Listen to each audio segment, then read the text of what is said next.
1, 2, 1, 2, 1, 2. Check this out, check this out.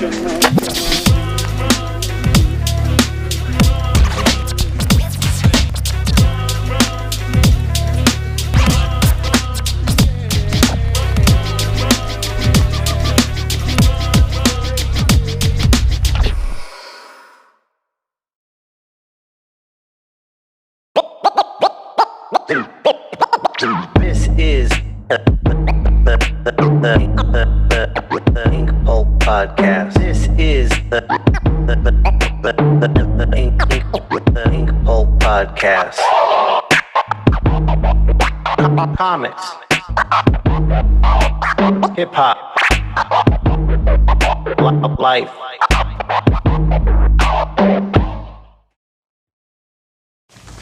Welcome to Inkpulp Audio. This is number 2 of this intro because I keep getting new equipment to make the show look better, and then I don't know how the fuck to use it. Anyways, I hope you all are listening to Run the Jewels 4. Shit is fucking awesome. Great album. Perfect timing. And it got me thinking. Let's go back in time. Killer Mike's recording his solo album called Rap Music. The president, I believe, of Adult Swim knows Killer Mike, knows Jamie LP. Thinks these two motherfuckers need to meet. He introduces them. They hit it off. Mike gets Jamie to produce a couple of tracks for his new solo album. They do. And Mike realizes, oh shit, I was meant to rap over these beats. And only these beats. Beats by this producer. And says to himself, shit, I need him to do my whole album. I need to work with him exclusively. And he calls Jamie, and they talk, and he says, hey, I want you to do the whole album. And Jamie says, I can't, I'm too busy, doesn't really think much of it, not that he had a bad experience, just not into doing the whole album. Mike says, all right, I'll call you back in a couple weeks, just think it over. Jamie's like, I can't, I'm too busy, I can't do it, I told you. And 2 weeks go by, Mike calls. You ready to do this? I told you, man, I can't do this. No offense, I'm just busy, blah, blah, blah, blah, blah, blah, blah. And this goes on until eventually Jamie agrees to do it. Cracks. Now this gets to Mike's intention, and this is what I want to talk to you about. When you put something out to the universe, do what you have to do to make it happen if it feels right. If the universe put it in front of you and made you aware that this is what needs to happen, and Mike knew that, I need to work with him. And this is before Run the Jewels. And he felt confident enough, strongly enough about it that he worked to make it happen. And he did. And they made that album. And it's a great album. And it's a classic. But out of that album, and in recording of that album, Jamie realized what Mike realized. Shit, we're meant to be together. And then they released Run the Jewels 1. History is made. 2 struggling underground artists come together, form a group, changes their lives.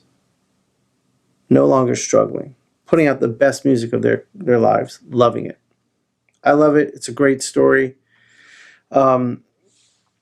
And the 4th album is great. So if you when I listen to the progression of like from rap music to Run the Jewels 1, 2, and 3, I feel like they came out like, I mean, the message is always rebel music, and it's always got balls. But they started getting to some softer, more melodic sounds as the albums progressed, and so I thought this album would dive deeper into that. It did not. It went the opposite. It went hard, it went fast, and it went strong. And I think it's because the times. I think they are tapped into that frequency. And what they were feeling is what the nation's feeling, what the world is feeling. And it was perfect. It is perfect. It's short, fast, hard. And it's just what we needed right now. So check it out. Good messaging in it. Great music to listen to. Awesome stuff. But it did tap into that frequency. We all vibrate at a frequency. When you're down, you vibrate at a low frequency. And frequencies attract similar frequencies. So when I started this podcast and I was vibing down, I attracted all of that. And you kind of fester in it. You feel a kinship, like we're all down. But what we need to do is feel a kinship and let's all get up. And that's not what that was. I'm just trying to think of the saying, negativity attracts negativity. That's not it. I don't know, man. It'll come to me. I'm a little tired. I've been working my ass off because I've been building. And that's what I'm talking about with the frequency today. When COVID hit, so I just bear with me here. I think a lot of you know this and have listened to this podcast for a while, but now that we're on Pharcyde's network, I do want to give new listeners a chance to know a little bit. I was full-time art professor running a department in comic book art at SCAD in Atlanta. I was also a full-time artist for Marvel Comics. Did both for a while, reached a point where it was breaking me, left teaching, full-on art, my dream, lived it, proud of that. But I was a worker. I saw, like, do a job, get paid, like that worker mentality, that jobber mentality, if you will. It didn't get me anywhere good. I was struggling to make ends meet. I was struggling to elevate my career. I was getting tired of shitty scripts. I didn't only work on shitty scripts. I worked on some great scripts and had a lot of fun, but I just saw that the trend in the business was writers were being handed everything easily. It was all based on, a lot of it was based on politics and social media followers and all that jazz, which, look, I get it. It's a business, and that's where the money is. Fine. But the comic book industry has become wrought and overrun with politics. It's now the craft, the quality of the books, the art, the writing, it just, none of it fucking matters in comparison to what you think on Twitter. That's what matters. So that shit was getting on my nerves. But I wasn't making ends meet. I had no free time. I was working incessantly. I couldn't get anywhere. I couldn't do anything. It was rough, man. And I wasn't listening to the universe. I'm stubborn. When I get laser focused, when I see some direction to go in, I got to go in that direction. And I'll just fucking knock down whatever the fuck comes in my way. It's stubborn. It's not healthy. It's good to be a fighter, but it's not healthy to think like that. Because the universe tries to tell you shit, and it whispers. And then it gets a little louder. And it gets louder and louder and louder. And bad shit starts happening. Sorry. Because the universe is trying to say, hey, dummy, look over here. So what you got to do is you got to stop. And you got to think. And you got to listen. And you got to reflect. You got to step outside and look at what you're doing. And I just see a lot of people on social media, and I was guilty of this myself, just complaining about shit not going well. And then they get a rush of people like, I'm sorry, I'm here for you, I'm your buddy, I'm your friend, I support you, and all that shit makes you feel, I feel a little better now, I got friends. But you don't change it, so it doesn't change. So next week, guess what? You're back on there doing the same thing. Maybe it's a different focus point you're complaining about. Gotta change your shit. And I wasn't. I was stubborn. And I wasn't changing it. I didn't know. And then I hit just bottom. Everything bottomed out. Everything just bottomed out. Woke my ass up, dusted off my shit, sat down, said, I got mad skills. I can do something. Why am I struggling like this? There's no reason other than it's because of you. Not my fault, but because I'm not figuring out what to do. So I made a bunch of plans, and now they're being put into action. The plans relied heavily. I made this plan in 2019, in 2020, on convention income. Then COVID hit, and conventions disappeared. Now, the old me would have got lost in the mire of the darkness there. Woe is me. Life fucked me up again. Life beats me down. Blah, blah, blah. Fuck that noise. And I didn't act that way. I adjusted course. I made a plan, and I got busy working and hustling. And what I did was I took that frequency, and instead of bringing it down, I rose that shit up. And rising it up, vibrating at a higher frequency, attracts higher frequencies. This is all shit. I would have thought you were crazy if I heard this 2 years ago. Or maybe not thought you were crazy. I wouldn't have understood. And now I do. And when I vibed at that higher frequency, that's when this Pharcyde TV thing happened. So my point is, we all need to have that ability to look at ourselves. And when shit's not going well, it's because there's something you need to learn. And you got to focus on learning that lesson instead of saying, why is me? And keep thinking about, why is this happening to me? Let go of that. Why it's happening to you is because you got to learn something. And it's like a game. You learn it and then you move to the next level. Keep your shit positive. Keep your frequency high. And keep moving. That's all. Today, I have Dave Tevenal on the podcast. Dave is a fucking baller artist, tattoo artist, graffiti artist, illustrator, all the above, baller. I became familiar with his work a few years ago, loved what I saw a lot of shit I like in his work, and big fan of his tattoo work for sure. His graffiti work is beautiful too, or his large-scale can work.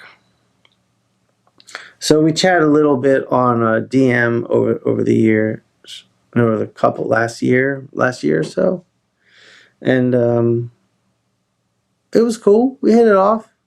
He's a huge fan of comics, so and then I'm watching Fuck That's Delicious, which I love Action Bronson. I love that show, and there's Dave tattooing Action's hands on the show. So when Pharcyde approached me about doing this, I was like, I need to get some guests that tap into my love of comic books, my love of hip-hop. And Dave just popped right up. Like, oh, I got to get him on there. Dave's a huge fan of comics. And when I asked him what comic book or comic book artist that's had an impact on you do you want to talk about? And he said, well, it's a more recent artist that just blew me away. And it was Trad Moore. And so I was like, oh, all right, cool. I know Trad. We could talk about that. That'd be great. And we picked Silver Surfer Black, which I hadn't read, but now I have. The story's kind of a mess, but the artwork is really transcendent, psychedelic, cool, awesome. So we talk about that, and then we decided we'd draw the Silver Surfer while we're talking. So we both did that, and then I asked him, "What about hip hop? Is there an album or an artist that has had a significant impact on you?" He said, "You ever heard of a guy called Big Crit?"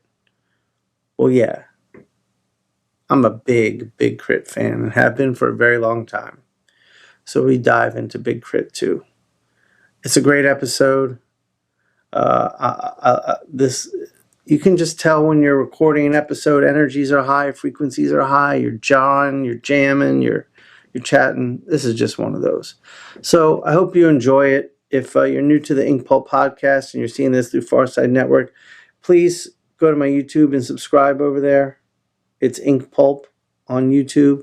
In fact, while you're at it, it's Inkpulp, INKPULP, across all social media platforms, Facebook, Twitter, Instagram, TikTok. Give me a follow. Trying to build some shit here. Oh, and speaking of building, that's right. So when I made the plan and I was building, then COVID hit. Well, I didn't stop building. I just had to start building something else and then get back to my original building plan. So the podcast is where I started building, and now I'm back to the original building plan, which is Inkpulp Instruction. I am creating a large series of downloadable instructional videos on how to do comic book art, and I'm filming the first one tomorrow. And it's not just going to be me in the end. The first one will be, and I'll do a bunch of them, but I'm going to get all the comic book people I know, the best of the best, to sit down and record some instructional shit. My goal is to have a source for anyone interested in comic book art in any aspect or area of it. If it's just a niche or you want to learn all of it, you can learn how to do it for for a fraction of what art school costs. Go to art school, you can pay minimally $100,000. And if I do a couple hundred videos for a couple grand, you can get the education of a lifetime from the best of the best. So that's my hope. Keep your eyes out for Inkpulp Instruction. It is coming. More on that as you listen to the podcast in the future. But for now, here's me and Dave. Enjoy. So I first came across your work, Dave Tevenal. Am I saying your name right? Tevenal? Yeah, it is. It's a very odd Puerto Rican last name, but yeah, you said it just how exactly as I would say it. So, okay, yeah. Good. I just want to make sure. Yeah, it's a really odd name though. No, I like it. I like the name. I was at Russ Abbott's house for a barbecue, I believe, and maybe not. I was over there. Mm-hmm. Yeah, it was a party. It was a party of some kind. And on a coffee table in the room where all his guitars are was a book, Mm-hmm. a hardcover book of your artwork. I was familiar with your work, but I spent the party with my face in the book because I loved it. And Cool. I was like, oh shit, I love this artwork. It had a lot of my passions in it. I saw love for comics in it. I saw love for graffiti in it. Mm-hmm. And I saw you as a tattoo artist in there. And that just got me going down the wormhole. I followed you on Instagram and quickly realized you're fucking amazing. And Thank you. I was a fan. So that's how I first became familiar with it. And then I was watching, and correct me if I'm wrong, I don't know if my memory is making shit up, but I was watching Fuck That's Delicious. Mm-hmm. And you were on there, right? Yep. Doing action. Yeah. How did that come about? Oh man, so I was living in New York City at the time. I was working at a tattoo studio called Top Shelf in Queens, in Bayside, Queens. That's where I'm from. Are you? That's in Bayside? Yeah, Bella Northern. Yeah. Oh yeah. Oh my God, my whole family's from Springfield Boulevard. Oh wow. Yeah, man. Right across from the White Castle and the pool hall. Yeah, I know exactly what you're talking about. Okay. Yeah, and Bon Chon, best boneless chicken wings on the planet. Oh yeah, hell yeah. Yeah, and so I come back to Ohio to see my daughter, and I was back in Ohio, and it was one of the nights I didn't have my daughter, and Action Bronson was in town. So I was like, you know what? I'm going to make him a drawing and see if I can give it to him. And turns out that his tour manager knew a friend of ours, and it was able to facilitate it while we were there. And I did him as a luchador, wearing a full luchador mask, beard coming out, and holding a microphone. And I got to meet him, and I got to give it to him. He's like, "You tattoo?" And I knew Honky Kong, who had done tattoos on him before. And we got to talking and stuff like that. He's like, "Yo, I want to get tattooed by you. Like, I'm not gassing you up. I definitely want to get tattooed when I'm back in Queens." I was like, hit me up. I'm ready whenever. And I thought he was bullshitting me because, he's a well-known dude. And I was like, cool. If he does, great. No big deal. You were a fan, I assume, at this point. Oh, yeah, for sure. Yeah. For sure. Okay. Yeah, man, not even joking. I went back to New York the following week, and like clockwork, he hit me up. He's like, yo, what's up with that tattoo? And I'm like, what's up with you? And I tattooed him the first time, and it was just us chilling. And there was none of the, cinematic TV theatrics going on or whatever. Super cool. Like, he was on time, like, which is unheard of for most rappers to just be at the shop on time. This dude was on time. He may have even beaten me at the shop. No shit. And I guess he was just there early. So he came through. He had a few cancellations for a tour for the tour he was on. So he just came by and got tattooed. I'm like, we kept in touch. And he goes, yo, can we film my other hand? Like, for the show? And I'm like, yeah. Like, don't care. I talked to the boss man about it. He was like, yeah, absolutely. And like, not even a month later, we did the other hand. And like, it was pretty wild. And we ate super healthy. Like, Vice paid for like all this really good food throughout the day while they were filming. And then we ate the snack concoction he made at the end. And right. Was I wasn't regular for like a little while after that. That was pretty messed up. But it was Bonchon chicken wings, and sorry, I'm moving my cord here. It was Bonchon chicken wings and White Castle sliders crammed together. Total stoner snack. Yeah. I don't partake in the herb, but holy shit, this guy was on a whole nother level with these snacks. But it was cool, man. It was a lot of fun, and I didn't realize the reach his show had outside of like, you never know like how big a scene is until like you're involved in it. Mm-hmm. I just thought a lot of my friends just listen to like a lot more independent rap and whatnot. And, the Fuck That's Delicious thing was just a web series, but like it came out and like I'm getting stopped in like the subway and shit. I'm like, oh shit. Yo, is this you? And I'm like, yeah, that's me. What the hell is that? Oh my God. Like it was kind of wild. Then when they got the TV station or the TV channel, that like redid it again. I was like, this is crazy. I didn't realize the reach this guy had. But yeah, I get people asking me about Bronson a lot. Like, did you tattoo him? I was like, yeah, I did both of his hands. And he was super cool, super nice. Oh, that's great to hear. He's like the one dude. Like, people ask who you want to meet. Like, for me right now, it's Action. It has been for a while.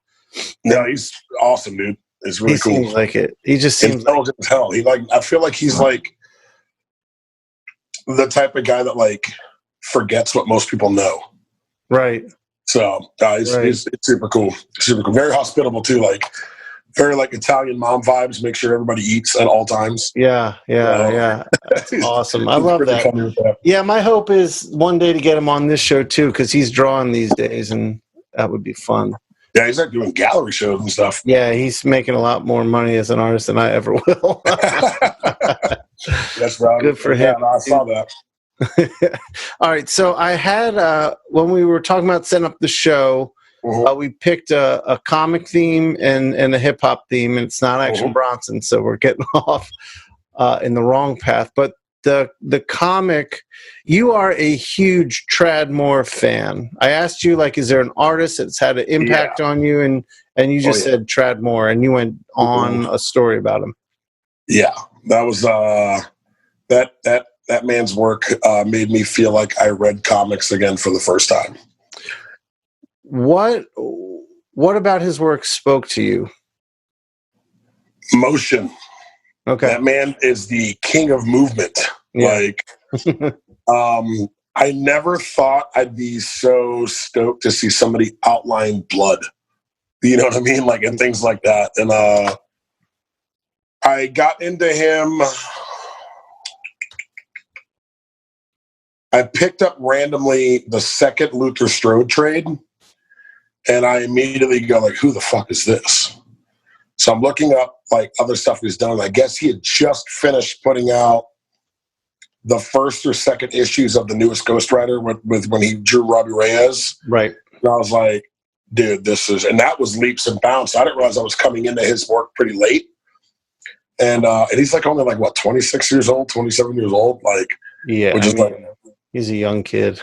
It's insane. And I was like, when I'm coming to his work late, I was like, dude, where did this guy start? Like, All right, this is actually, insane. I got a good story about his start. So let's get to the table in a second here. We can draw and talk. I just want to show on my table right now, we got Silver Surfer Black. Weirdest Silver Surfer story, man. Yeah. Like up until what I've read to, it's been insane.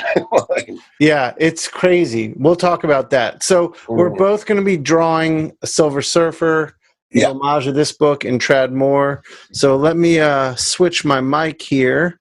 Cool. Got my camera on the table. I'm going to resituate mine as well. Make sure I'm on the right camera. Right mic, right camera. All right, so here I've got the Silver Surfer Black. Have you seen this format of the book, Dave? This like oversized? That's the Treasury one? Yeah. Yeah, I have. I don't have it, but yeah, I have seen It's that. crazy because these like splash pages are huge. Oh yeah, and it makes you realize how awesome trad stuff is, man. Yeah, this was a psychedelic journey into awesome madness. I was happy with it. So, are we allowed to give spoilers away as to the storyline of that book? Oh, absolutely. Cool. But yeah, no, trad stuff is I don't know. I fell in love, and I had literally had to pick up everything he's ever made, covers included. I got a chance to meet him at New York Comic Con, and he was a total sweetheart, and he drew a really cool Luthor in my book, and awesome. Yeah, it was really rad. That man's comics are on a whole other level. I've just got my warm-up sketches up right here. Yeah, actually, I want to talk about those. I've never like really had a chance to see your like shape building process, and I'm loving what I'm seeing. Yeah, man, it's just I don't know. I know I'm working on the square, so I want to just like cut it up. And his board always does whimsical shit. Right. So, I mean, from the people that I've liked that have drawn him, like they've always done cool stuff with his board. It wasn't just always like the flat board with like the 3 grooves in the inside of it, you know? Right, right. Like if he's going to be going through the cosmos, he's going to be bending some type of space-time. Yeah, shit. I was trying to do that on mine. I got to exaggerate a little more, I think, after seeing yours. But yeah, so I'm doing the same thing. I wanted him to look alien. I don't like when people draw him just like a muscular metal dude. Yeah. I wanted to exaggerate the proportion. So that was the initial sketch. And here I am with the final pencil version. And I'm going to get that going. That is cool. Oh, thank you, Dave. So do you have plans on where you're going with this piece, or you're just going to play around? I'm going to play around, man. I kind of feel like I have the most fun when I don't have as much of a game plan involved with it. So that makes sense. I don't like to think much. I don't like clients kind of hate that when they come to the tattoo studio and they go, "Hey, can we see our drawing for our tattoo?" And I've never done this again after the one time I did that, but like I guess I was having like a weird day. So I put 3 surgical skin scribes down on the table. And I was like, "That's your drawing." You go, "What does that mean?" I was like, "I'm going to draw on you."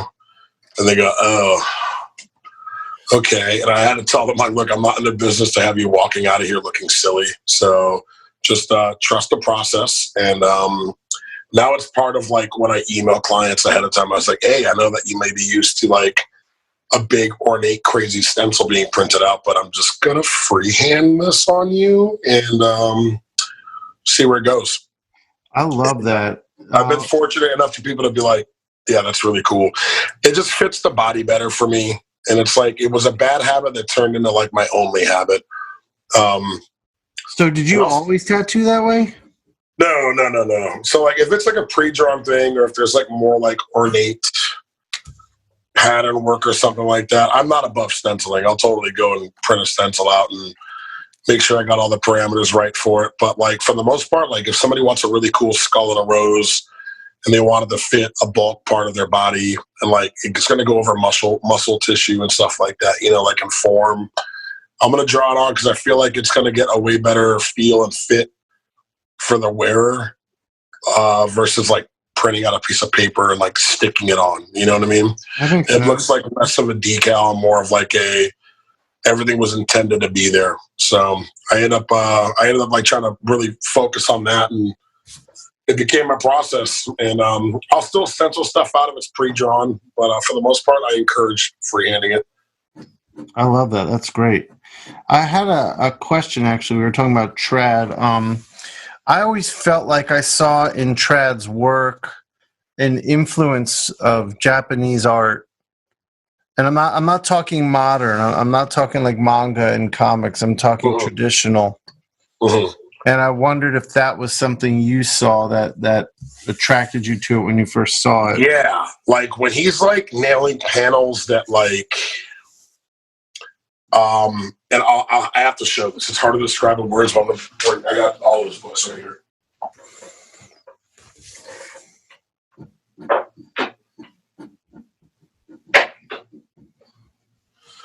So, you know, like those old Japanese theater posters, like where it's got a real stoic picture of a guy's face and he's got, you know, striking some kind of weird pose.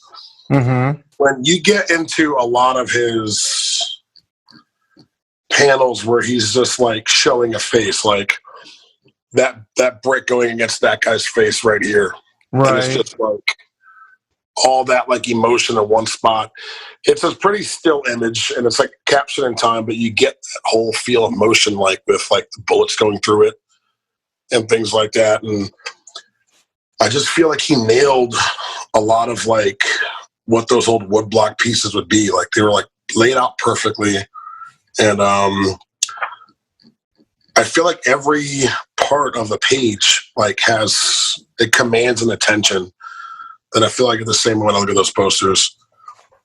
He's yeah, it's like an aesthetic he just nails, but it's like profoundly still his, you know what I mean? Oh yeah, he's definitely a unique voice, very much so. Yeah, in fact, I've always wanted to ask him about that Japanese influence. Yeah, I'd love that. Yeah, I'd love that. When you find out, man, I'm gonna watch the shit out of that. If you guys do that like on a podcast or something, yeah, or just yeah. let me know. Hey, Trad said this. I will. Yeah. In fact, if I do get him on, I'll see if you want to come on and jam with us on that. Oh yeah, yeah. He'll remember me as the guy that like, almost had an emotional breakdown when I met him. I can't believe. Oh my god, dude! I love fucking meeting my art heroes. Oh yeah, I mean it's cool to see the human element in a lot of what they got going on. You're like, dude, you're a dude, but you're a dude who does crazy stuff. It's so good. Yeah. Yeah. And I love, like, I mean, most of my, like, close friends are some of my favorite comic book artists.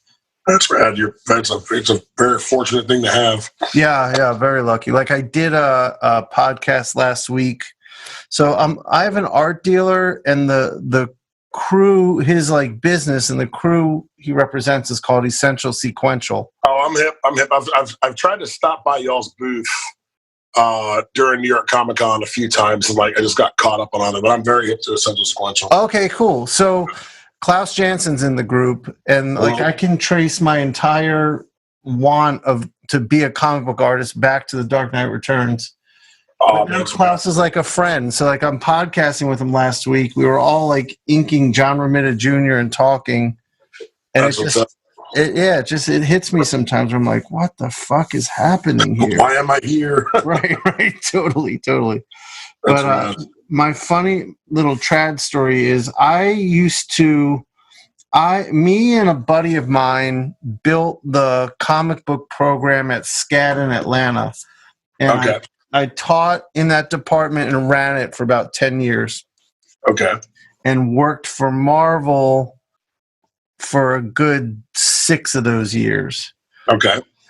And while I was teaching, this is probably closer to the end of my teaching there, I get an email from Savannah. One of the professors down there was trying to help out a student get some more work. They were finishing up their new image series called Luther Strode. Oh, man. So I see these pages, and I'm like, holy shit, these are really nice. Yeah. So I at the time, my very good friend was the editor-in-chief at Marvel Comics, and I was working there. So I just forwarded them over there. Now, I don't know. I can't say that I got someone's attention with it, but his career at Marvel started shortly after that. Awesome. And, he just took off. So that You was did the homie a solid. That's fucking cool, dude. Yeah, I don't like cutthroat shit.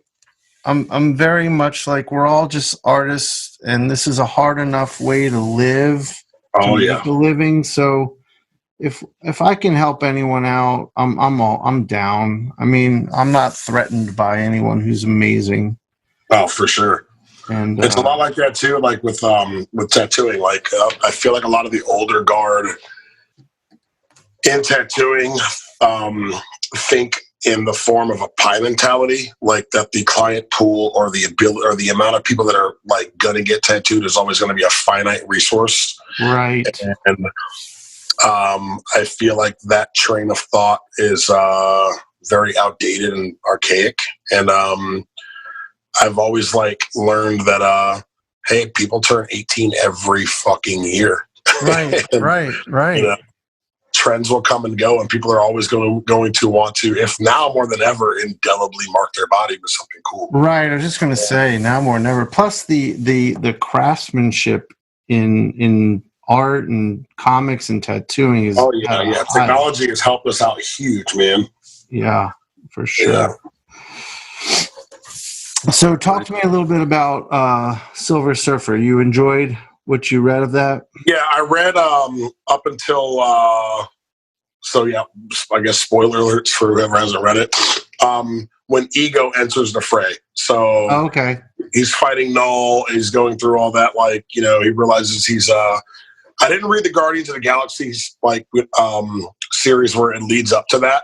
Right. Because I guess like that the Black Order shows up, and then some space-time shit gets ripped, and then Silver Surfer's trying to like sorry, I choked there a little bit. Silver Surfer's trying to like save everybody he can with his power cosmic before like everything gets all crazy, and he goes through all those like, you know, different time portals and shit. And then man, like seeing those three acolytes of Null in the beginning with like how they were drawn, and seeing like, you know, where he took that, like, have you read The New World? No. It's Trad's book that he did with Images. I think it's his most recent book with Image. That's when I saw his style go way crazier, and all the characters in there had these like real round mecha robotic shapes, but they were like super animated. And three of those characters just reminded me a lot of the main cop that was in The New World that he did. And like, it was so cool to see these crazy ass outfits, and like bordered celestial outfits and stuff. And so he did that book before The Surfer? Yeah, I think so. Yeah, I think so. Yeah. Okay. Yeah, The New World came out, I think, in 2018, and it's only a 5-issue book. It's right. Quick read, but it's really, really cool. Because I know the Silver Surfer came out in December. So right. Do you know who wrote The New World?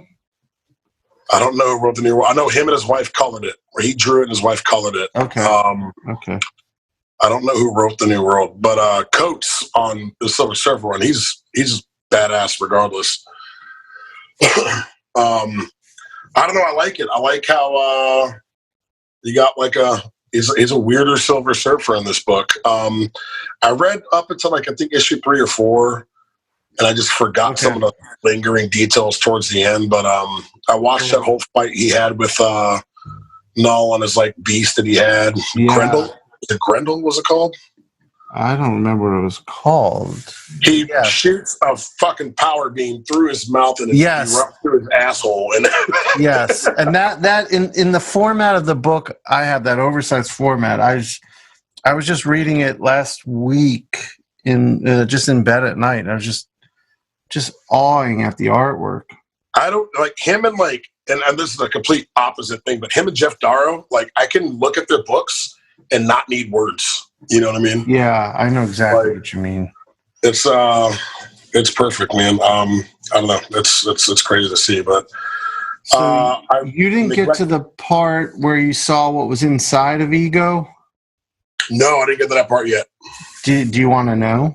Sure, throw it out there. I'm gonna read it again. So Yeah, this was my favorite part. So he gets to Ego, and Ego is he asks if he can land on Ego, and he lands on Ego, and there's like all these earthquakes and shit happening, and the planet's getting it's like he's sick, and Surfer's like, I can tell there's something wrong with you, and Ego's like, is there? He's not totally aware of it.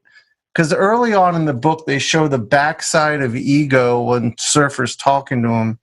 Mm-hmm. And you see, like, just, it looks like it's destroyed. It's like an explosion in it.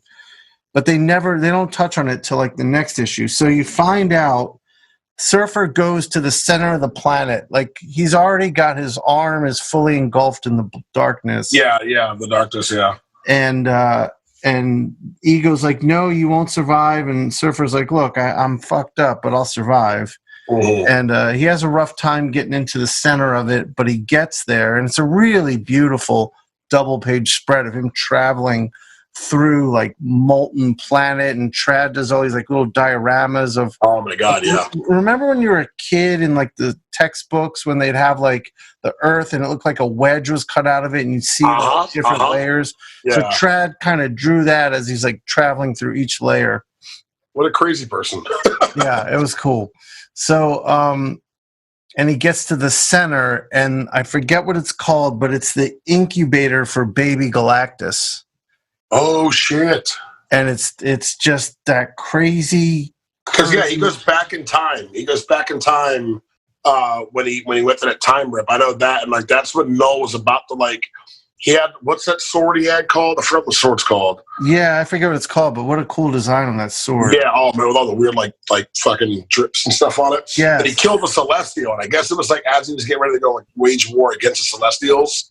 And I knew what timelines they were cutting into, but like, oh man, like that book was heavy. I gotta read the rest of that. But so it's a baby Galactus incubator. Baby Galactus incubator. Yeah, it's just this. It's the most beautiful Kirby creation. It's this cube.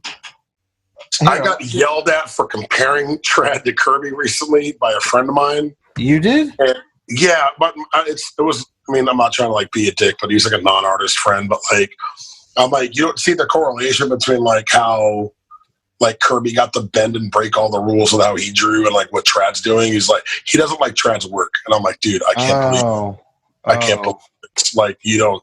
I told him some people are just meant to get it, and like you're not one of those people.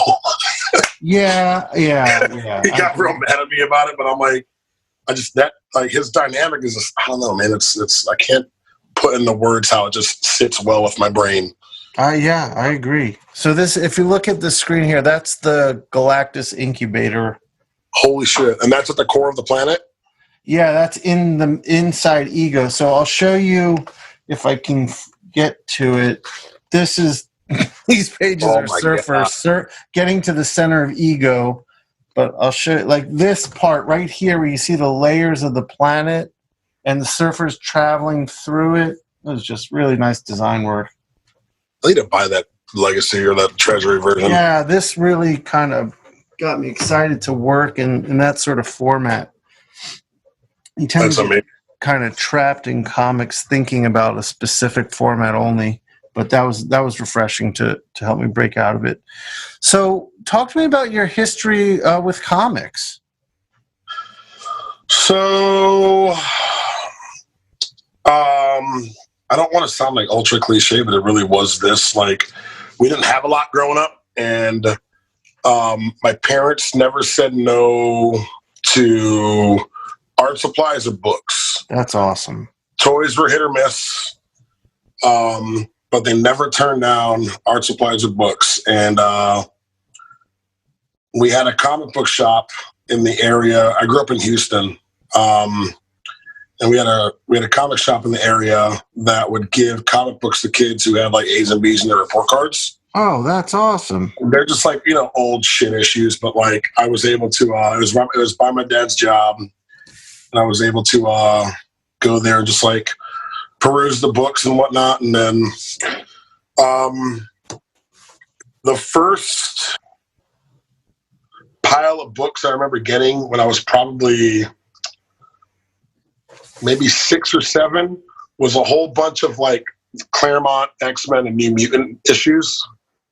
Okay. And that got me hip to like Bill Sankovich, and who still is one of my top 5 dead or alive, you know, comic book artists. Oh, without a doubt, he's one of the greatest that's ever been in this. Demon Bear Saga ruined my world. Oh yeah, me too. It's ruined my world. Something I look at.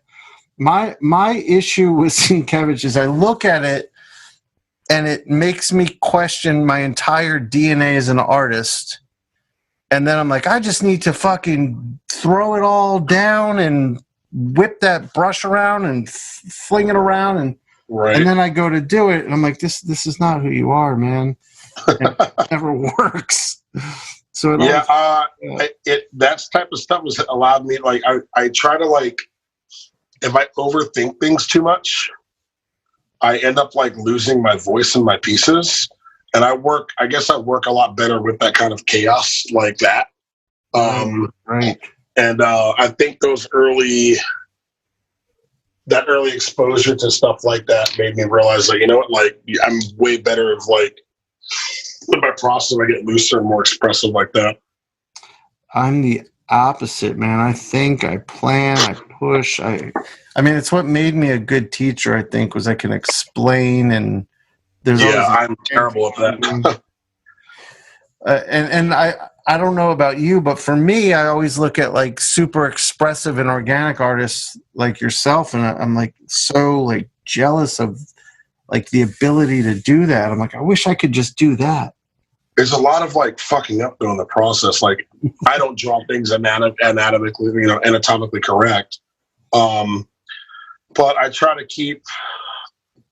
I got my portfolio critiqued once in San Diego, and the person that was critiquing it said that my illustrations were well informed. Yeah.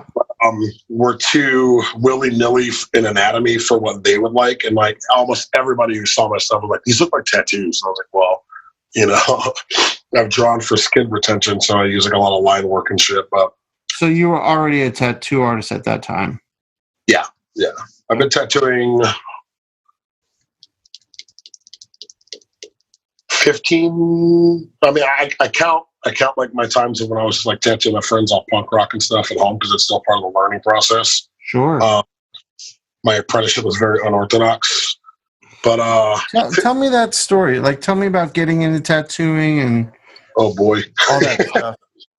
I was approached by a friend who tattooed, and he's like, "Yo, you should be tattooing." And he had a shop, and he was like, "Come by after work one day, and you know, we'll see what we can do for you." And I basically learned how to tattoo from a friend of mine in a shop that was pretty rowdy, in a rowdy part of town. And I learned more of what I shouldn't have been doing versus what I should be doing. Yeah. But I always wanted a tattoo, and it was a passion, and I sought higher learning in that. So I ended up ultimately leaving and moving cross country to Ohio, where I had friends who were tattooing at studios that could give me a job. And I ended up having to like basically reapprentice. And luckily I did that. And many studios and many bad lessons later, I'm somewhere, you know, where I know a little bit more than I did then. And yeah, it was like a really weird, like school of hard knocks thing, where like the apprenticeship. Like, what's up?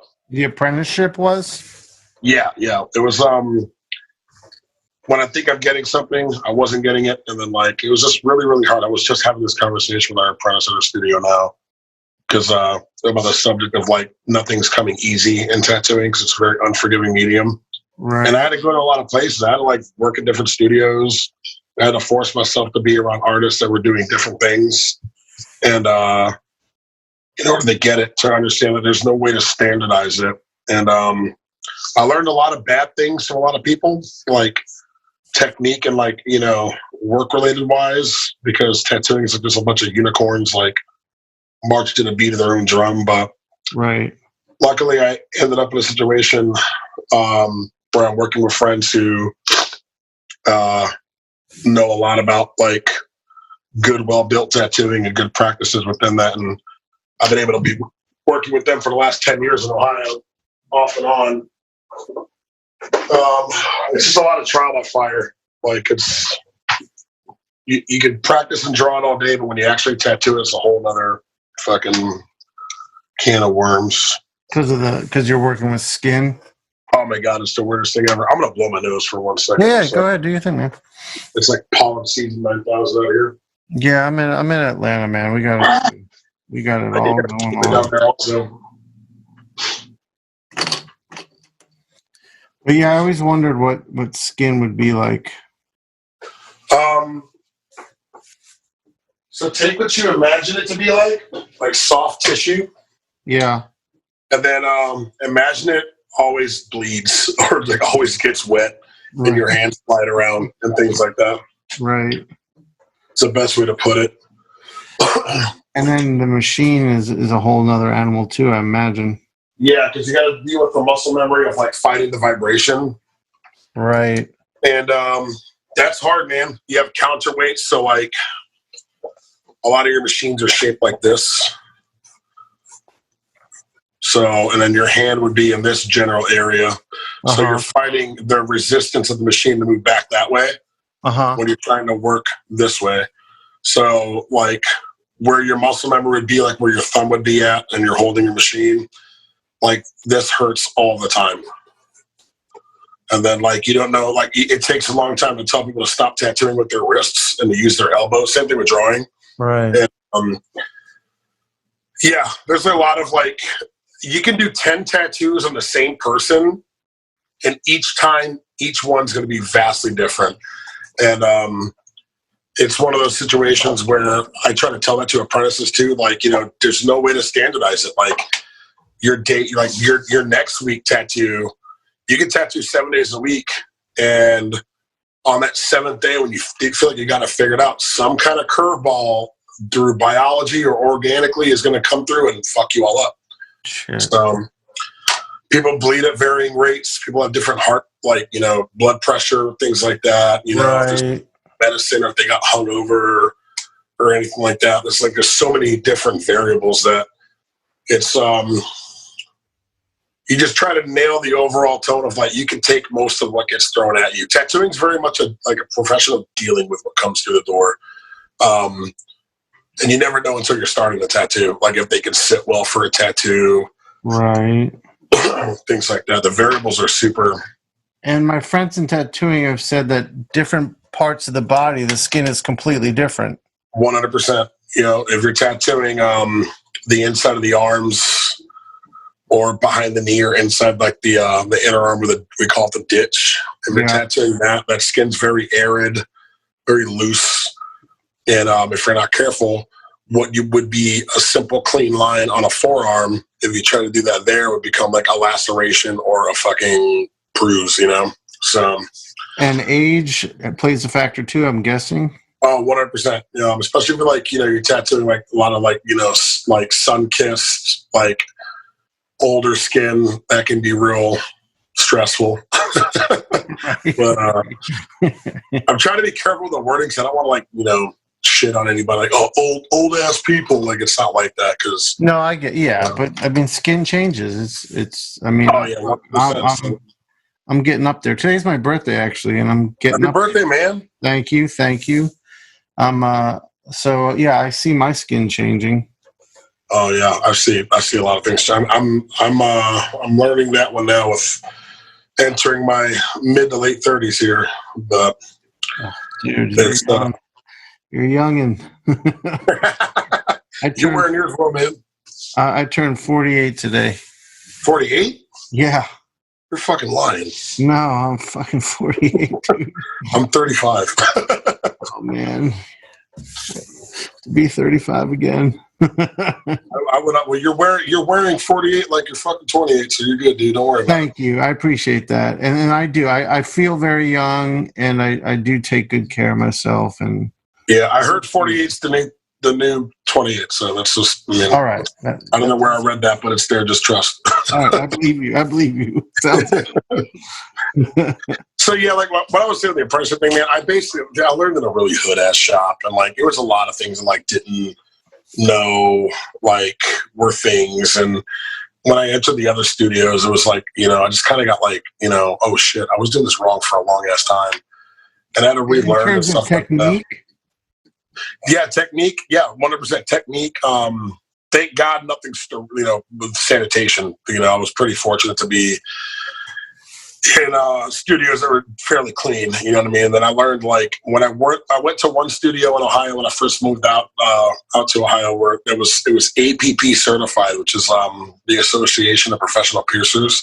oh, And they have a very stringent code to get that kind of certification for a studio. okay. And luckily I was able to learn really good cross-contamination protocols or anti-cross-contamination protocols and universal precautions that made me into a complete germaphobe, which was awesome. And I'm very fortunate for that, because like these days now I see people doing some crazy stuff and I'm like, oh God, like, is that what you do every day when you come to work? Oh, wow. Do you have a family that you go home to? Oh shit. Yeah, I remember Russ was a real big into like extreme cleanliness. Oh, 100%, 100%. And that shop is amazing. Like they are on top of their shit down there at Ink and Dagger. Yeah, that is I feel very fortunate to be so close to such an amazing shop. Yeah, they're that whole bunch. They're all good friends, and they're really good, and they hold it down. Super clean, super pretty shop.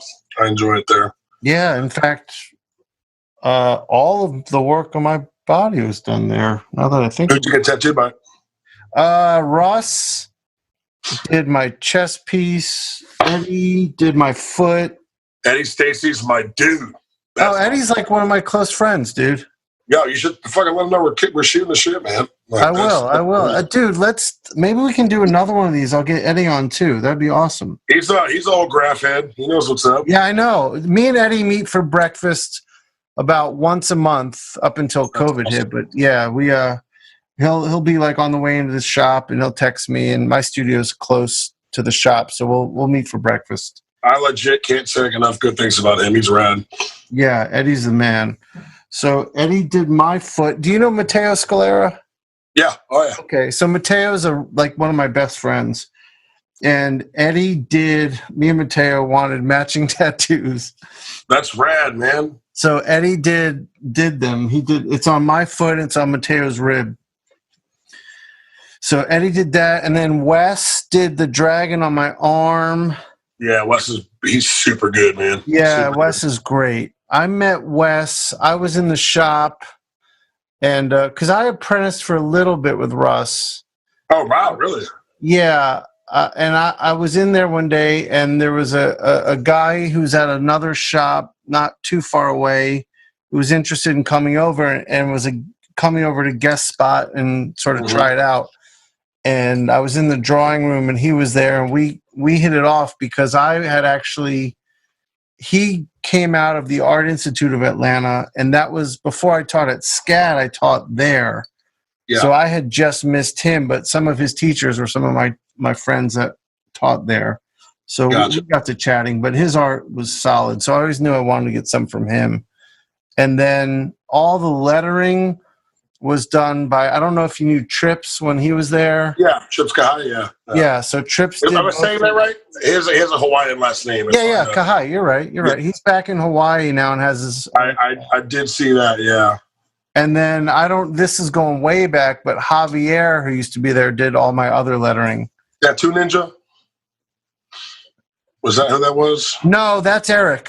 That's Eric, right? Yeah, Eric. I met Eric in El Paso because I know he was out there for a while. Yeah, when I was spending time in the shop, I talked to Eric a lot. We got along great. No, Javier is older. He's Oh, yo, Javier moved down from Delaware. I know that. Yeah, that's Javier. Yeah, totally. Yeah, I remember him. Yeah, so he did like the letters on my hands and some on my arm too. Yeah, I haven't talked to that dude in ages, man. Yeah, his line work just blows me away. Yeah, I think he moved back up that way, didn't he? I haven't seen him. But he's back in Atlanta, but he's not at Ink and Dagger. He's downtown in the city now. Gotcha. That's where my wife and I got like a lock and key set from him on my back and on her back. So yeah, man, you're throwing me through a tattoo time warp right now, man. Yeah, I met Javier years back when he was working at the Baltimore Tattoo Convention, and I know they were over in Rehoboth, Delaware, for a while. And I forgot. He worked with this guy Shawn up there, and then I heard he moved down to Atlanta and stuff. And yeah, I forgot all about him, man. Yeah, shit. My wife for my 40th birthday, I wanted to get an S on my left hand and a Z on my right hand because my kids are both Z. And she knew I liked Russ's work, so she called to get an appointment with Russ, and Russ was like, well, I don't really do lettering, but we have a lettering guy. So she set it up with Javier, and then he was like, well, I'm not going to, she said it was on his hands, and he was like, no, I'm not going to do that. Well, he's like, well, what does he do? And then she told him I was a comic book artist. He was like, oh, okay, that's fine. I'll do his hands. He's in the mix. What's that? He's in the mix. He knows what's up. He knows how it is to live in a painful ass career. Exactly. So I went down. I bought I was working on at the time. I was doing a Phantom X Max series for Marvel. Oh man! So I went down. I had all the pages there, and me and Javier kicked it off. And he ended up trading a page from the book for the tattoos. That's a fucking rad trade. Yeah, I was stoked on that one for sure. That's what I told fucking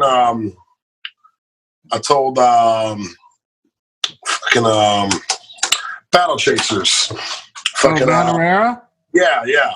So I told fucking Joe Man, because him and I have been talking about, he's been wanting to get tattooed for ages. Oh shit. I was like, dude, just give me art and we'll make it happen. And we always run into each other. One of my friends is Quan Chang, and he sells art he sells Joe's art. Yeah. And he got us to link up in real life, and I was like, dude, just I'm down whenever. I'm in San Diego, and I always go to Turk Shop or Haythorne Shop after or before Comic-Con. Yeah. And I work in New York, so you can get tattooed whenever the fuck you want. So, dude, he's one of my favorites, man. He's a rad dude, man. He's a Queens boy, man. He's from Jamaica, Queens originally, is what he told me. That's where my aunt is from, Jamaica. So yeah, man, fucking, you guys should link up, man. Queens dudes, you guys talk on that or something. For sure. Mateo Scalar is your best friend? Yeah, all right. So the funny, me and Mateo are really close. That's amazing. So we look a lot alike too, and people would mistake us for each other a lot. And then we were after New York Comic-Con. I don't know. This was years ago. This is how much I fuck with him. With Mateo. Oh, okay. All right. Yeah, just so you know.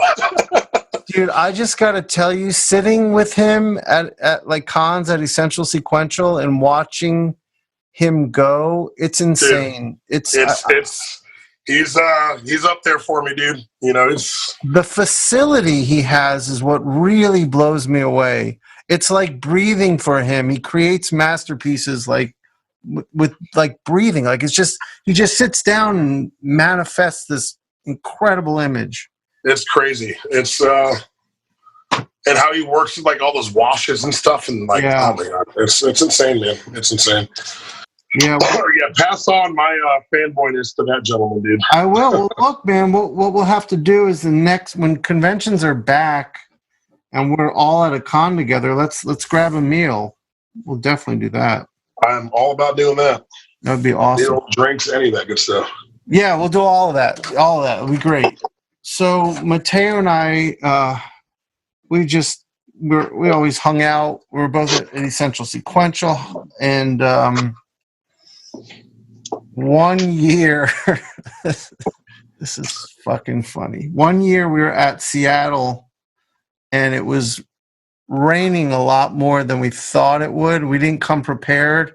Yeah. So I left the floor early one day to go grab a jacket, and then, like, on my way back to the room, he went to get himself a jacket, and then he gets back to the room, and he's like, "Hey, man, I got a jacket." I was like, "Oh, good, me too." We pulled out, we got the same fucking jacket.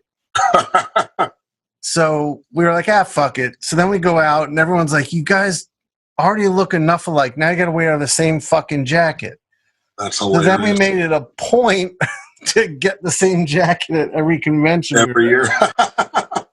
Was that the Emerald City Comic Con? Yeah. It was, they just canceled. They rescheduled the show when COVID hit for the end of August. Yeah. And I just got the email. Obviously, that one's canceled. Jeez, man. Yeah. When I saw the San Diego news, I think I visibly threw my remote or something. I was really upset. Yeah, well, dude, I mean, fucking summer.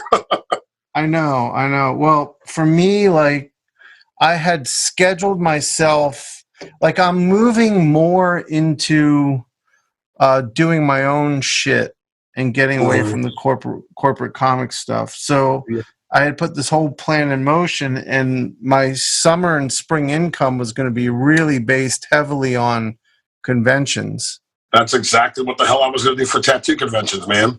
Oh, I did 3 conventions. I was I'm rocking and rolling, booked a bunch more, and I'm this is going to be great. This is my comeback season. And then Hurricane COVID.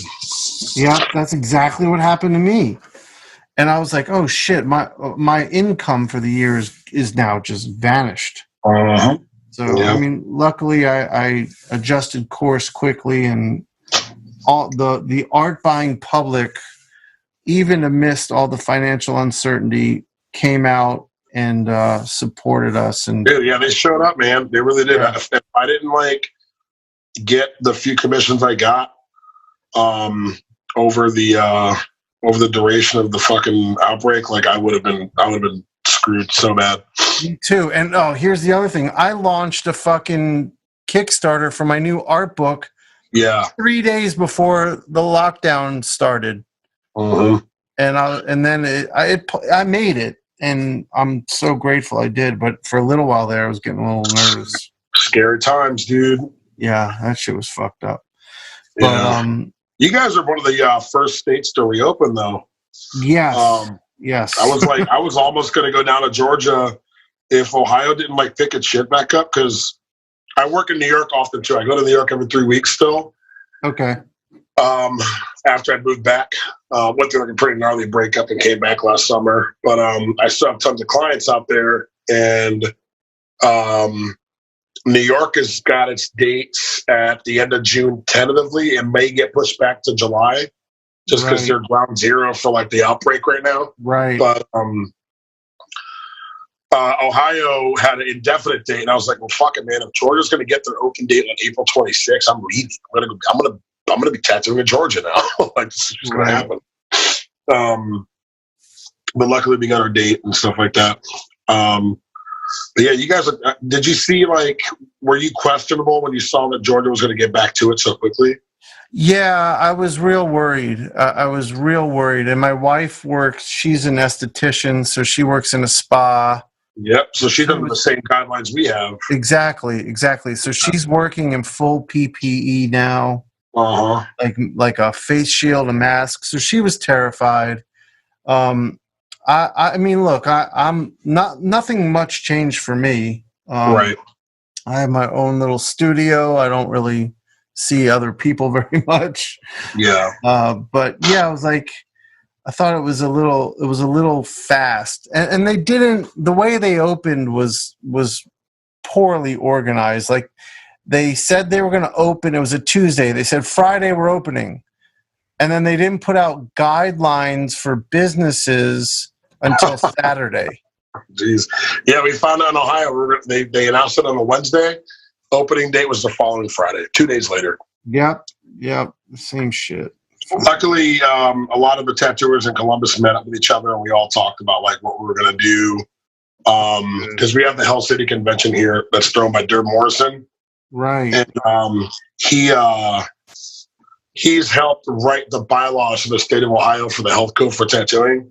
So pretty much like went over like, you know, here's a guideline to follow in your studio. The state will more than likely adopt these guidelines based on Derb's recommendation. So we purchased like, you know, all the aprons and the sleeves and the masks and stuff like that. So luckily we had like a good preemptive strike at the beginning of May for like a sudden announcement and us reopening. So, but man, it was, you know, it was looking grim for a while. When they announced that the bars had reopened, that's when I was like, oh shit.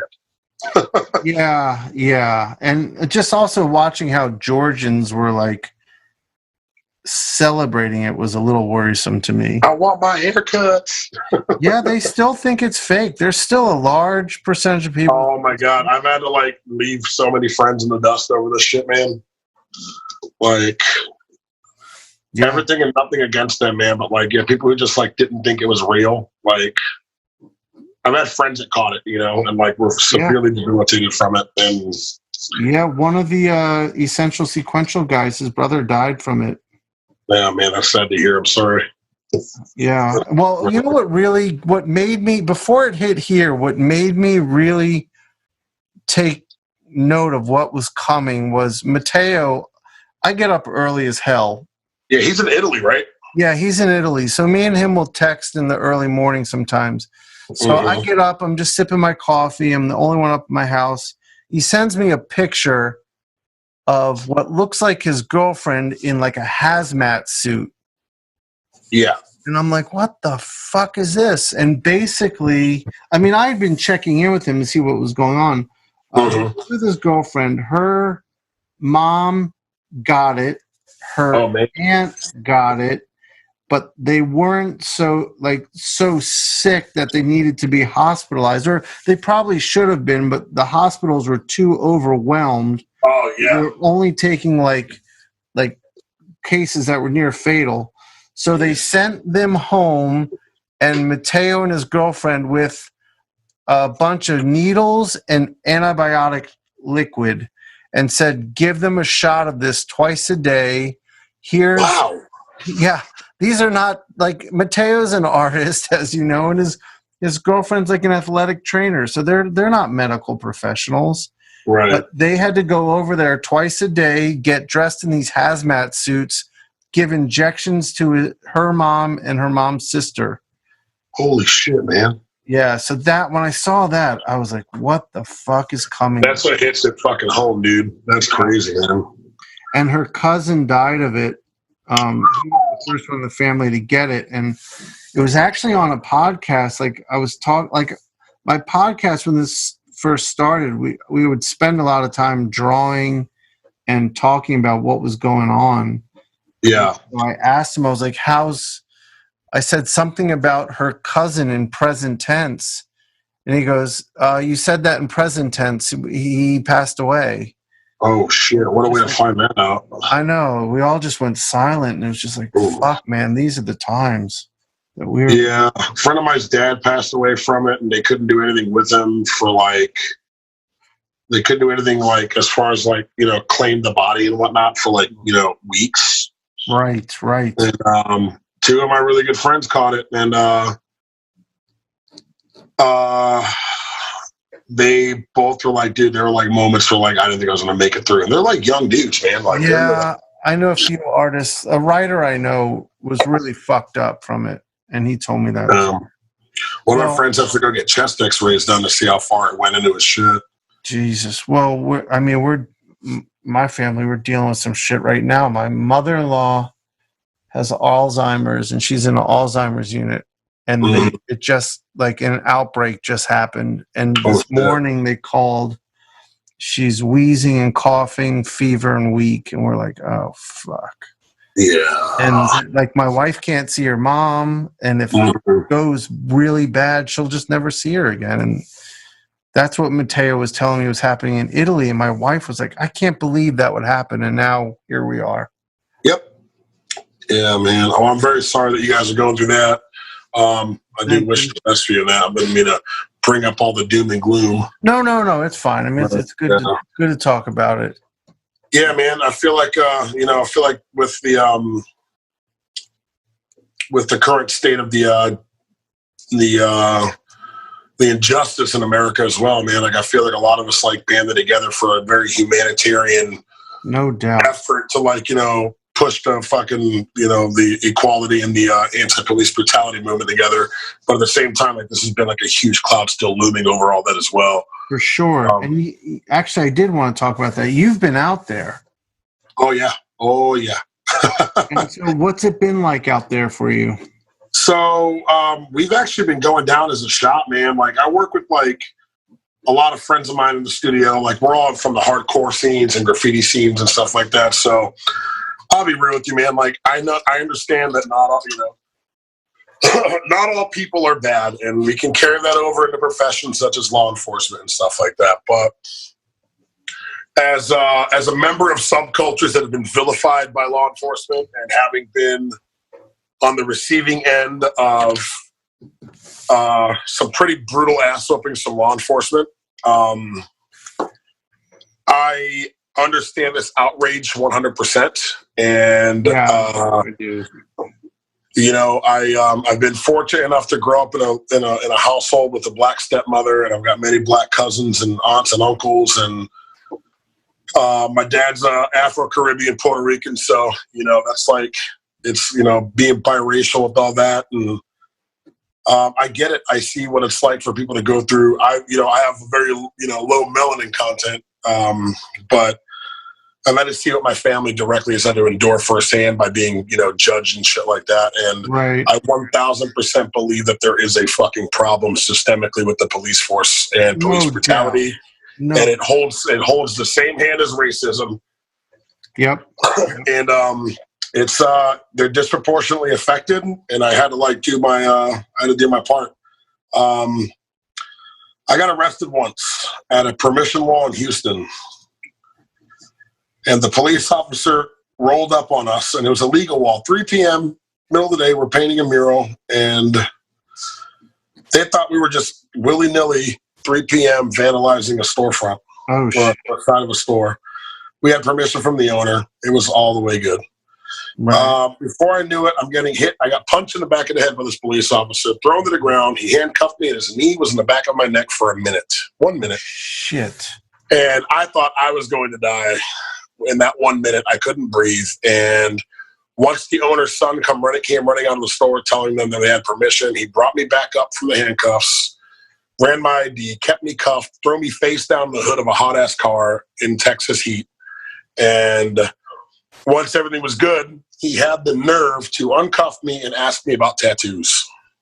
Are you kidding me? And I told him, I was like, listen, man, like, after what you just did to me, I want you to go fuck yourself. Like, don't say another word to me. If you have anything else to talk to me about, or if you want to run my ID, if you want to, I don't know, whatever. If you have anything else to talk to me about, just go ahead and get out of the way. Other than that, you leave me the fuck alone. I'm going to finish this wall, and I want you to get the fuck out of my face. Good. And I never forgot that, and I let it be. And it was on a trip where I was bringing my daughter down to go see my parents back in Houston. So I was already living up east. I was living in New York at the time, actually.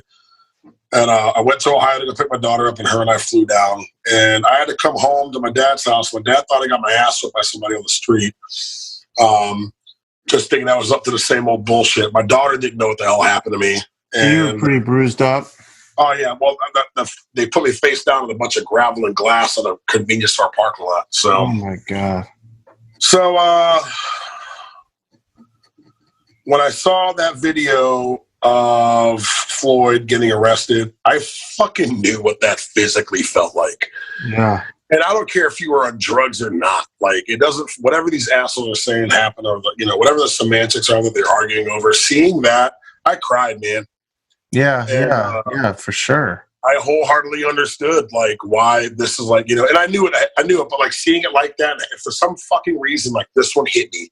And like, if you don't have like a human bone in your body to not be moved by what was happening in that 8 minutes and 46 seconds, like Right. That was insane, man. So that, and it had to be done. So I went down there in solidarity with my friends and my family and whatnot, and the guys I work with and whatnot. And it got bad one of the nights. Two of my coworkers got shot with those wooden knockers that they're shooting out. Yeah. They're like, this is the Red Bull can I got. They're that fucking thick almost, dude. Like, Jesus. And they're supposed to be shot at the ground, not at the person. And they're shooting them at the fucking people, dude. Like, Jesus. Like, head on. And I'm like, dude, this is fucking insane. It was about 2 nights of heavy rioting and whatnot. Peaceful protest until the curfew got imposed. And then it got progressively more peaceful. And then I went 3 of the nights. And on the 2nd or 3rd night I went, the police chief actually went out and marched with everybody. And like, a part of me wanted to be like, that's a good thing. And then I realized, like, this is just a fucking PR stunt. Right. So it was just very, I don't know, man. I don't like this episode of Black Mirror that we're all living in right now. And it's really fucking weird. Yeah. And, where do you think this is all gonna lead towards? I think it'll be a lot like England. We're gonna have to be honest, I think it's gonna be a defunded police force. I know Albuquerque, if I'm not mistaken, if I read that correctly, they're gonna have social workers respond to domestic violence calls now. Oh, okay. Just get people that are like, I guess like, more mentally fit, fuck physically fit. You don't need to do anything physical to disarm somebody emotionally, I guess. Right. Like, it's going to lead to people like who can mentally disable someone from a situation, to de-escalate a situation, like, versus like, insecure little bit cops, like pissing on, whatever and getting all mad, or I don't know, man. It's, it'll be a lot like England. You'll have like actual peace officers, and if shit gets real bad, they'll call SWAT type dudes in. You know what I mean? Okay. But and they have like I'm sure it's not a perfect system, but like they sure as fuck have way less issues than we have in America as far as killing their citizens like on a day-to-day basis. And you guys just had like another police killing not too long ago in Atlanta. Yeah, this past weekend. Yep. Yeah. That's fucking crazy, dude. It's insane. Atlanta erupted this weekend from that one. So I've been watching, man. I've been keeping like close eyes on where all that stuff's popping off, and it's. Did you see that speech Killer Mike gave? I want to vote for him for fucking president, man. Yeah. If he ever was, I'd write his, if it didn't ruin the chances to get Trump out of office this coming election, man, like I would vote for him in a fucking heartbeat. Yeah. Like that moved the shit out of me, man. Yeah, he's an amazing dude. Fucking amazing dude. Yeah, that was a very good speech to watch. Did you watch the 846 from Dave Chappelle? I was just gonna ask you. Yeah, I've watched it twice already. He's doing that here in Ohio, man. Here in Yellow Springs, it's like an hour away from here. Oh, that's right. Yeah. He's been doing those shit. One of our friends is the DJ for it, and on like in our graffiti crew. They're like doing shows. They're doing things like that. I think like every other day or so. He's like, it's a series of what he's doing. It's the same thing, but it's to like help raise awareness to what's going on. And like, I think a lot of the proceeds all go to like the BLM movement and stuff like that. So yeah, we have that podcast I was telling you about. We were all inking John Romita Jr. They're all up on eBay right now being auctioned off for the Bail Project. That's what's up, man. That's fucking cool. Yeah, I mean, that's the other thing I've been very happy to be a part of is we've had when COVID hit, yeah, we got commissions and made some money, but we all did what we could to do more artwork, to auction off, to help. At first, we were helping an organization in Queens that they take the money and they paid the restaurants to work and produce food, and then the restaurants gave the food to the hospital workers. Yeah. So it was a nice little organization to be involved with, and that was in Queens. So yeah, I mean, what was that organization called? I don't even remember. I can look it up. That's all good. But my art dealer, the Essential Sequential guy who runs it, his brother is involved with the organization, and his wife is a frontline worker, nurse in the ER. Oh yeah, to see all that crazy shit, man. Yeah, dude, it's fucking brutal. My dad is one of the people that doesn't believe it's a real thing. That terrifies me, man. He's 70 years old, right? Yeah. COPD from life of smoking, and retired. You know, he's an Army vet, and he just can't tell this man that it's not gonna come all crashing down. And what makes him? Is he like a Trump supporter who believes this shit? My dad is a Puerto Rican immigrant who has a very Spanish name, and like I think he regrets it, man. To be honest, I think he regrets it, but he does not look your typical demographic as somebody who would vote for him, and he voted for that dude with bells on. Oh my God.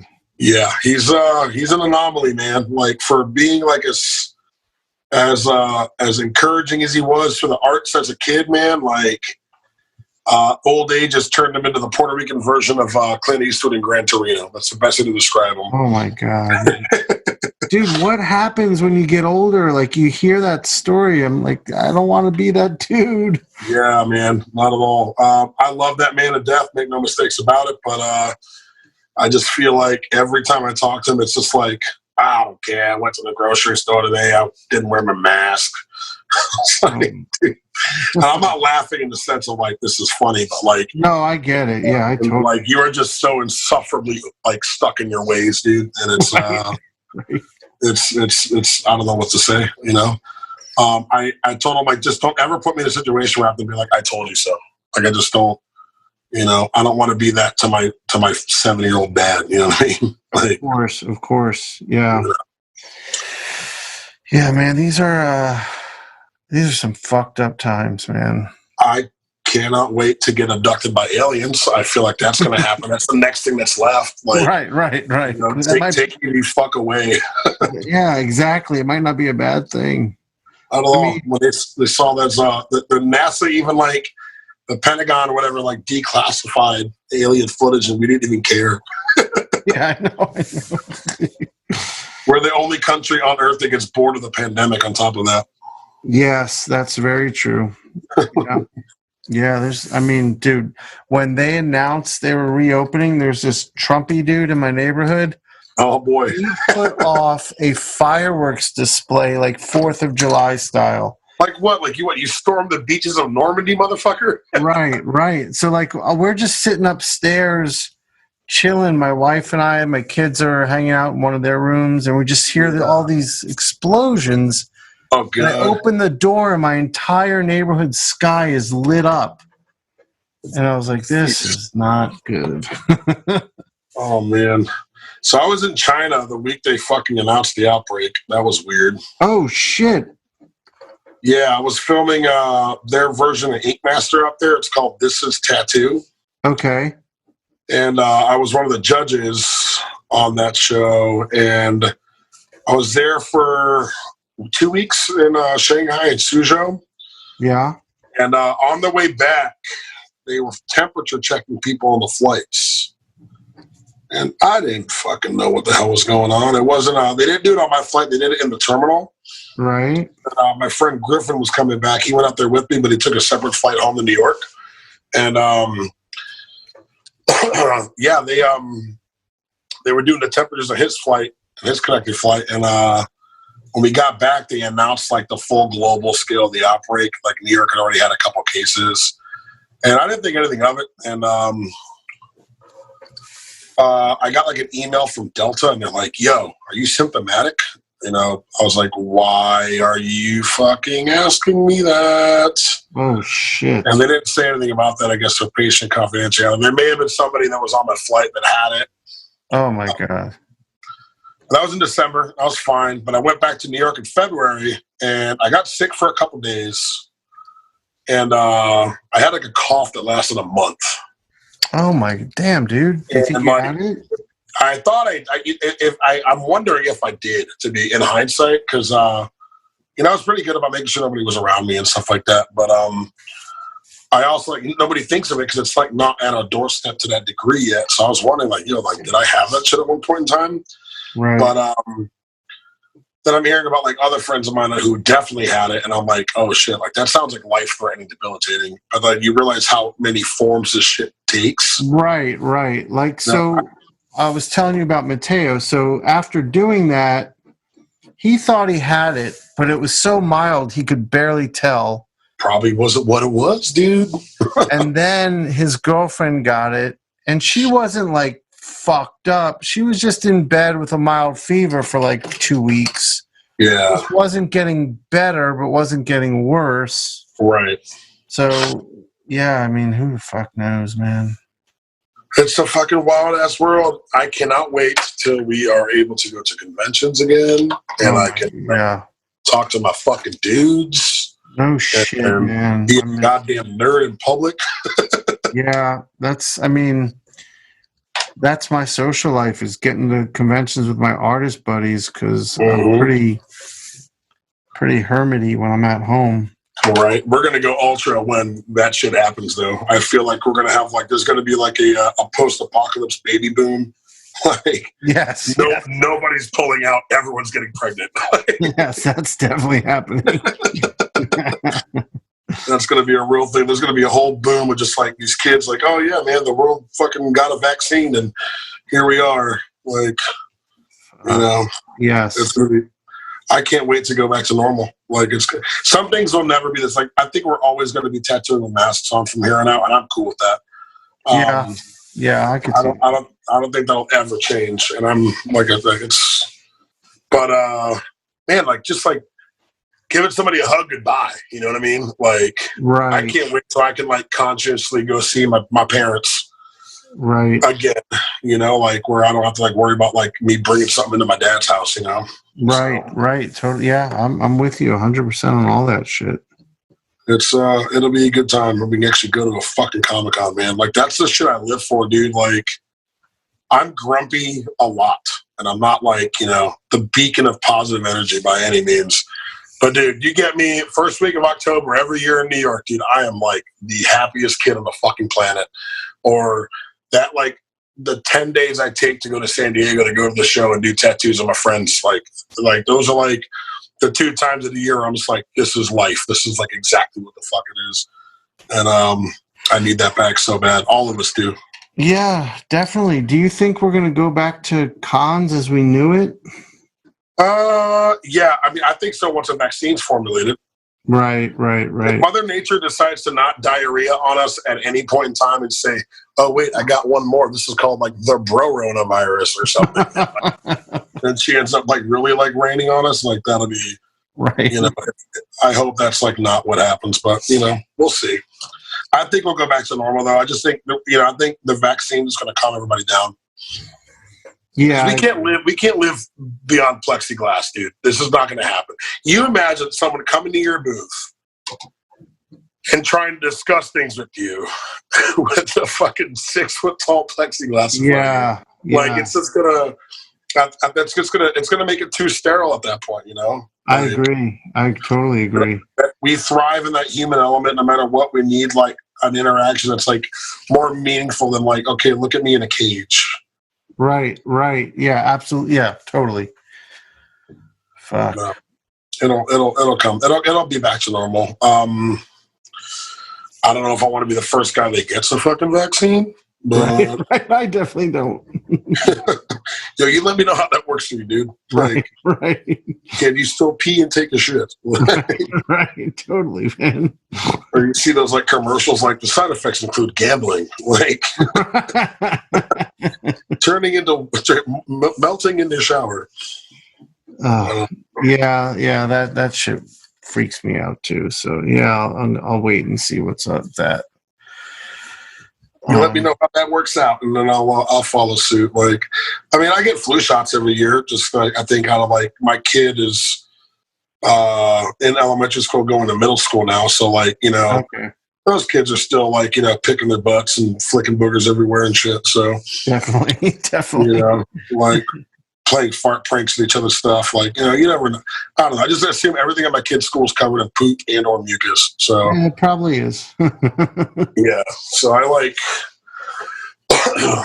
I always do the flu shot every year just in case. So I had the flu once really bad and it felt like hot death.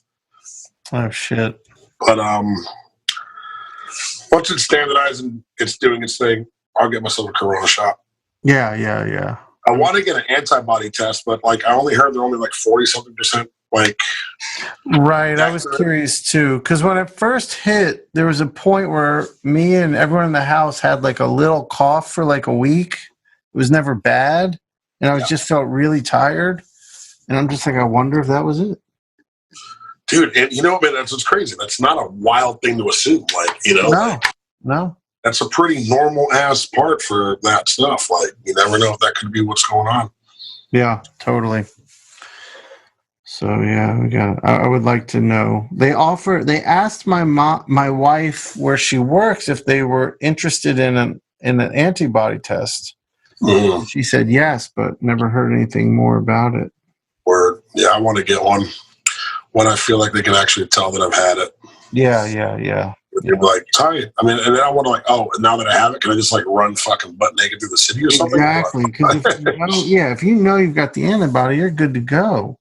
I'm going to lick every shopping cart handle right now out of solidarity with the human race. Sir, we don't advise that. Like, I don't know. I've got the antibody. The antibody. It's in me and nobody else can have it. I like how I was watching during the beginning of the quarantine, I was seeing like the movies that were trending and like Contagion and Outbreak. And I'm like, who watches this shit? That's like watching like La Bamba or like The Gray on an airplane flight, like mid-Atlantic, Right, exactly. I don't watch those movies like when that shit's going on. Like, I wondered the same thing. Like, I was scrolling through it. My daughter and I were like, "What the fuck is wrong with people?" Yeah, dude. Like gluttons for punishment, man. Like that's like everybody just wants to watch the car crash and nobody wants to help it out. Like, I don't know, it's crazy. Yo, but Tiger King, man, damn near single-handedly saved the whole fucking outbreak, dude. Yeah, it did. Our team, rather. Yeah, it did. Oh, you think your life sucks? Check these dudes out. Yeah, exactly. They're in methamphetamine-fueled love triangles with tigers. I tried to keep my kid from like knowing what that was, like, but at her mother's house, like, I feel like she like got the full range like with her over there, and she's like, "Dad, I know what the Tiger King is." I was like, "Holy fucking shit!" So I hit her mom up. I was like, "Yo, my kid knows who Joe Exotic is." She goes, she's never watched the show, but she knows enough about the jokes we say in the house. I'm like, all right, cool. So my kid gets a curse pass once a day. She can say one swear word, and she's like, "Can I use mine today?" And I was like, "You can use it every day, just once." So like, oh man. She just goes, "All right, are you ready for it?" I was like, "Should I get the camera out?" She goes, "Yes." She goes, "Carol fucking Baskin." And I'm like, this is totally worth your swear pass for the day, and that's good. Dude, that's awesome. You have it. We're not doing that again.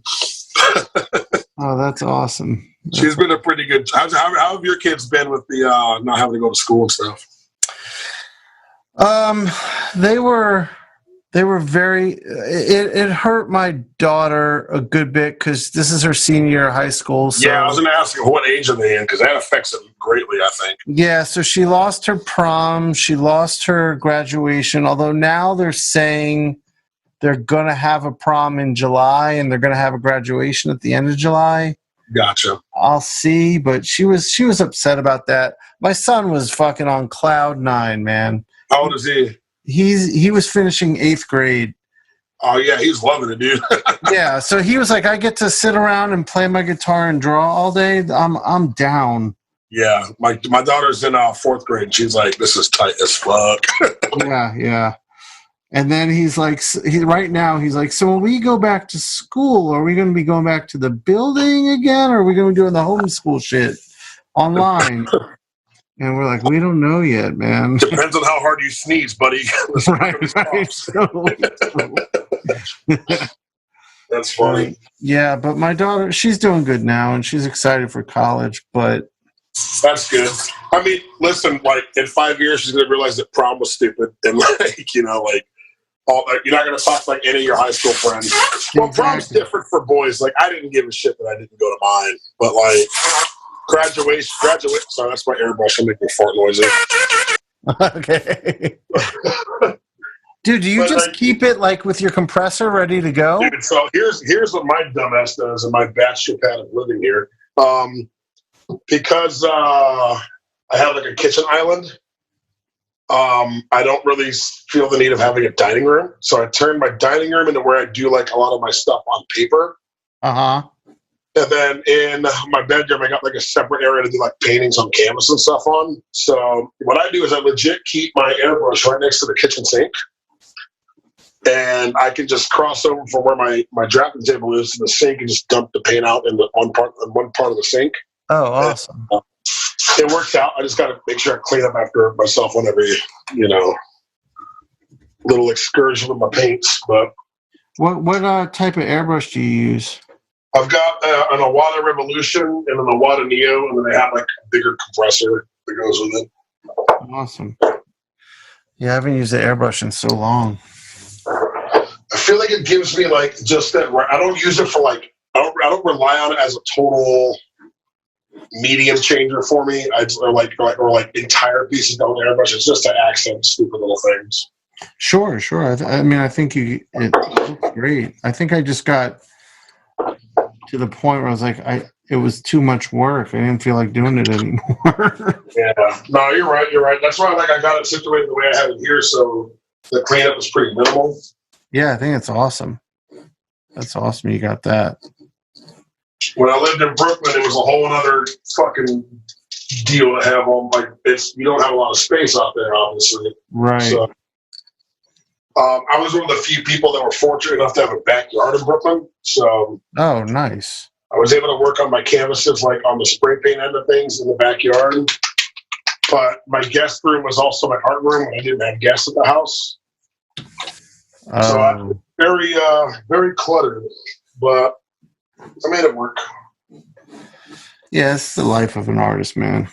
Moving to Ohio, though, and realizing I could actually live with space. Moving back to Ohio, rather. Yeah. It was nice. Yeah. I mean, living in Atlanta's got its perks like that, too. I love Atlanta, man. That's a fucking beautiful town, dude. I'm very happy here. I really am. I went in November on, like, an unplanned trip with some friends. And I ended up painting a wall in Cabbagetown. Yes, I remember seeing that on your story. On this production company's building that, like, does, like, music videos and stuff like that. And they have, like, sets from, like, the Black Panther and shit there. It was crazy as hell. Oh, that's awesome.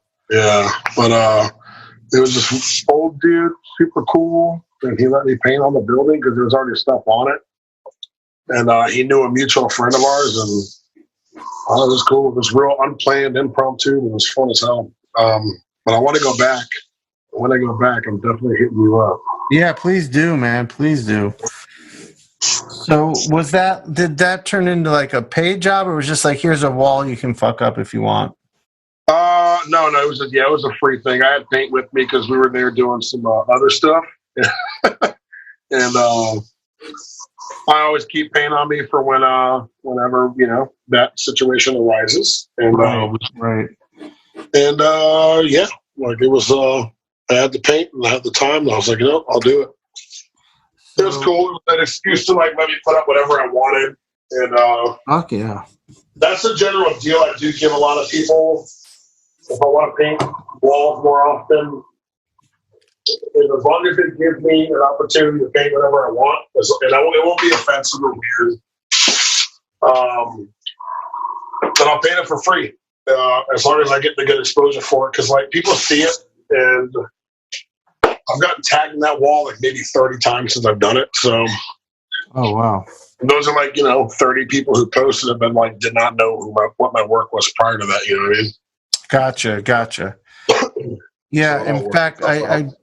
I want to go deep in graffiti talk with you, but I think it's going to be better to do that another time because we're getting close to where we got to cut off because you got a phone call coming. But what I do Yeah, I want got to to talk touch to on, my kid's school at 4, so it's always fun. yeah. So let's quickly. I asked about a hip hop artist or album that Oh, yeah. has had an impact on you, Oh, yeah. and you said Big Crit. And Yeah, for Crit. me, he's one of my favorite working hip hop artists. Oh, agreed. So I Wholeheartedly. haven't had a chance to really talk Big Crit with that many people. Yeah.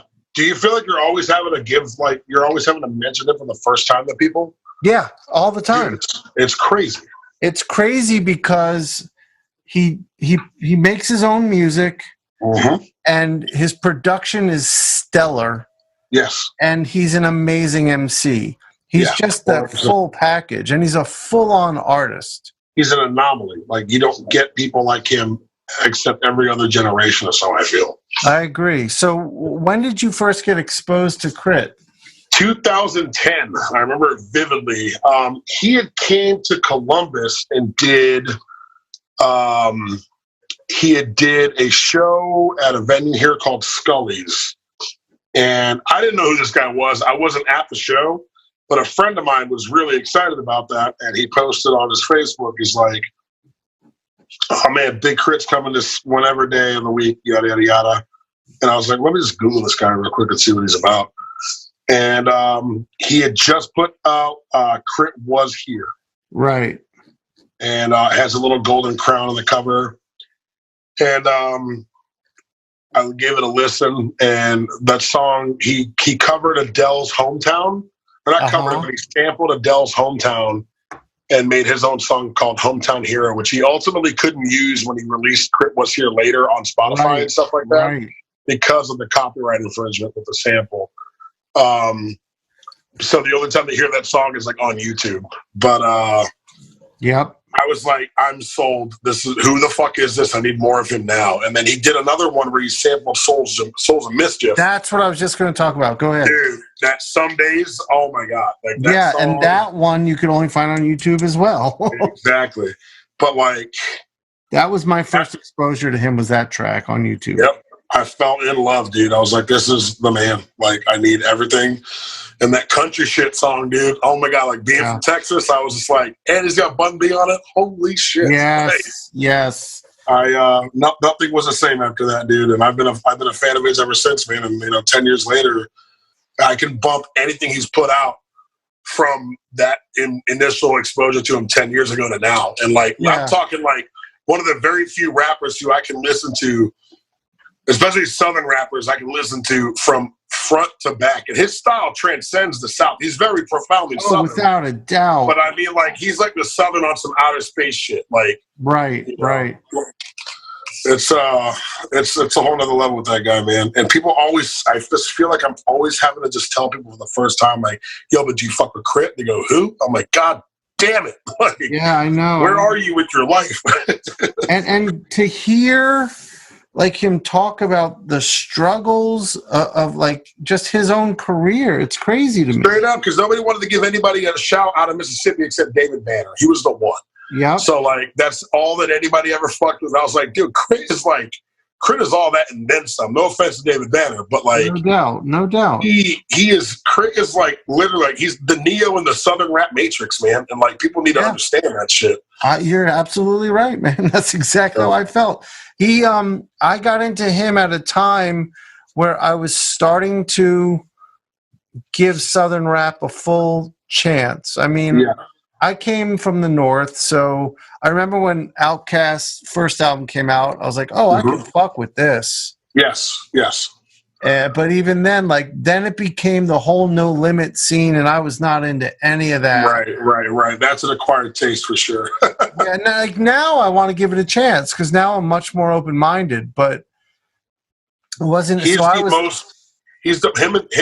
most woke you're gonna get out of like Southern rap that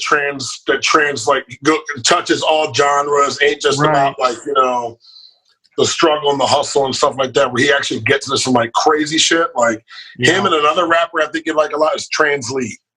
Oh, I love Trans Lee. Bro, that I've humble never track, met anyone who heard of Trans Lee. Jesus Christ, dude, this is supposed to happen, bro. Yeah, no doubt. So Trans Lee, that humble track is like an anthem, dude. That's like one of the best songs I've heard in a long time, man. Yeah, Trans Lee is fucking awesome. He's from your neck of the woods, right? He's from Atlanta. Yeah, he's Atlanta. I got into Trans Lee right around the same exact time as I got into Crit. That's amazing, dude. That's fucking wild. Yeah, nobody I talked to knows who he is. Yeah, that's even more obscure than Big Crit, man. Yeah, that is really obscure. I've never met anyone who even knew who he was. Yeah, Transy's amazing, dude. I am a fan. I am a fan. He just put some new stuff out too recently. Shit, I slept on that. I gotta hear that. Yeah, it's, I follow him on Instagram. He's really funny. He puts up some pretty good memes, especially cultural memes as to what's happening right now. All right, cool. I'll definitely check that out. But he gets slept on a lot too, man. But I feel like he falls in that, like, you know, he's he makes a lot of people just want to shake their ass in the club. You know what I mean? Like cruise around and just like you want to hear the bass. Like I feel like dudes like, you know, when you really get into Crit's work, like he makes people think too much, and that's like the sad characteristic of today's attention span, and that bums me out. Because I used to listen to rap because it made me think. Like and now, like, you know, you got people that just dumb down rap so they can't think. Right. And it's weird how that cultural shift has happened, but you know, you still got people. That's why, like, he can go from making something like fucking, you know, Hometown Hero or like Prove It, or any of the songs to do with something like My Sub. Or like, yeah, dude, yeah, or country shit. Like he can give you those bangers to throw your fucking speakers out, but like, no doubt, at the same time, they can fucking make you think twice about the stupid shit you're doing. You know, right? Like that track energy on Crit is that fucked me. It still fucks me up. That's a great track. Yeah, I love Crit, and that new album is so good, man. It's super good, man. And I really hope that. Like I feel like he may have gotten blackballed too, because like when he did that one Hometown Hero track, and he quoted fucking Kanye about the fucking could have bought my way to heaven, but I blew it on my neck. Right. Kanye got all butthurt and went off on him on Twitter for like doing that. He's like, dude, it's the same shit you do in every one of your songs, you dumb weirdo. I didn't know that. That's funny. But I feel like, you know, those little stunts like that could have like screwed him over like in the mainstream of some people. But people get threatened when they meet somebody who's that creatively badass, I think. And no doubt. Yeah, some people get, I mean, that's a hard, like an artist can be so insecure when something great comes along. I just feel like that's the wrong way to think about it. A lot of old tattoo shop owners, man, were like that back in the day. Like if you were like the dude who was really good, they saw you as like a competition maneuver. Like they would want to keep you down and like not let you shine too hard and give you like the bad stuff that came through. Because they were have worried. A lot of adversity you had to fight through? Because I was like, I wouldn't say like, you know, professionally taught in art, but like, because I always put myself in a situation like where art was the first and foremost message. I'd meet some older tattooers and they'd get like a little butthurt and I can draw whatever the fuck came in like with ease, and like where it would be easier for me to draw a custom piece for a client versus picking flash off the wall. Right. Or like if I went that extra mile, they'd clown on me for working too hard. You know what I mean? And it's just like right. Why would you get mad at me trying to give it my all? Like yeah, exactly. That's what you should be doing. I think it just it made them feel like, oh shit, I have to do work now. Fuck him. Yep, complacency is a fucking motherfucker, dude. No doubt. What the people, man, like, and like these days, man, I'm not tattooing often, man. Like I tattoo like 2 or 3 days a week, and like the rest of the time I'm at home painting because like I've been fortunate enough to be as lucrative doing that, which is where a lot of my heart's at now. I love tattooing. Don't get me wrong; it's like my heart and soul. But there was a lot of trauma around it coming up in that. You know what I mean? Like, Right. same with graffiti and stuff, and like, getting back to just being at home and making the art that I really enjoy, and being able to like somehow make a living off selling that and doing that stuff. Like, you know, I'm pretty fortunate for that, and I try to make sure I do that as often as possible. Like, plus it's fun. I like to hang out with my kid and my cat and shit, and like, Yeah, dude, I get it, man. it's a lot easier than what it used to be, having to be all out there in the world all the time. Yes, yes. I mean, I'm feeling the same way. Just fortunate that I can just sit in my studio and draw, and people will buy it. Right. Do you have the drop in any conventions if they are going to be happening? Like, are there any tentative dates for some of the ones that you've had to reschedule? Well, right before we got on, Emerald City officially canceled the rescheduled show for August, so that's not happening. Okay. Do you think there's going to be no shows for the duration of the year? Because they still didn't cancel New York Comic Con yet. I know they didn't yet. The Javits is a hospital right now, dude. I know, dude. It was a fucking part of it was a morgue, and they're going to be artists sitting there. No, I think we're not looking at any shows this year. That's my guess. Yeah. I mean, people were talking about Dragon Con the other day because they haven't canceled. Yeah. But, yeah, I can't see New York happening at all. And that's. I mean, I got screwed over last year out of New York Comic Con, man. Like, I think they fired my guy in small press. Yes, yeah. He handled my part of the vocabulary, and I put paperwork in again from the year prior. And I always fill out my paperwork in the Javits for Reed Pop before I leave, so I don't get fucked out of next year's. And they screwed me over. They didn't get me in, and I got really mad. And I wrote them a strongly worded message, and nobody got back to me. Oh, dude, I hate the corporations that have taken over Comic Cons. It's gotten weird. It's gotten weird, man. And then like I'll see people who like don't do shit. I'm like, how did you get into Comic Con, dude? Yeah. Well, yeah. And then if you're on a TV show, it's like, never mind, you're an artist. You're going to get bumped for this. Right. I mean, to go to a show where a comic convention, where a certain green room is only for the TV and movie talent, but the artists get this other little shitty green room. It's like, motherfucker. That's weird. It's fucking weird. Yeah, it's strange. Well, I hope we get back to him soon, though. Yeah, it's one of the things I miss. I stopped going to tattoo cons to work Comic Cons, and I fucking miss it. And now, like, we're not going to get any cons. So. Yeah, exactly. Well, hopefully, I mean, my hope is that 2021, everyone's just coming with wads of cash, ready to just have a fucking great con. Right. I was warned about this, man. I was warned about this year from a friend of mine in China who was trying to explain to me the Chinese zodiac, and she goes, "It's the most unlucky year, your year of your birth. Like, this is my zodiac year, the year of the rat." Yeah, me too. It's my year too. Yeah, dude, we have so much in common. This is crazy. I know. But yeah, like, dude, and they say like this is like when the years are the most chaotic, when it's like your zodiac year. So I don't know, dude. Maybe we fucked it all up for everybody. maybe. I mean, look, as bad as things are going, I am finding ways to thrive. For sure.